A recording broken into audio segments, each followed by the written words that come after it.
যেমন কথা তেমন কাজ নিয়ে চলে এসেছি গয়নার কালেকশন।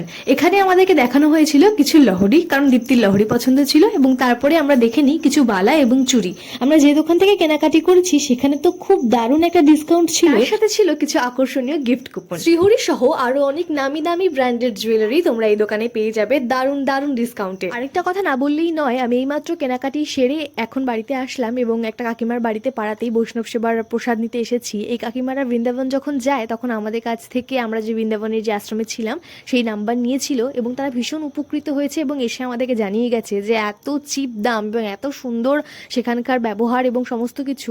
তো সেই কারণে আমি নাম্বারটা আরেকবার শেয়ার করলাম। যখনই বৃন্দাবন ভিজিট করতে যাবে তোমরা এই আশ্রমে থেকেও ভীষণ ভীষণ উপকৃত হবে। আর এখানে আমার ভাইপোকে দেখতেই পাচ্ছ, সে সুন্দর একটা নৃত্য পরিবেশন করছে। সে কিন্তু কোনো জায়গায় নাচ শেখে না, না শিখেও সে এত ভালো নাচ করে, ওকে দেখে লিটারেলি আমার নিজের ছোটবেলার কথা মনে পড়ে গেল।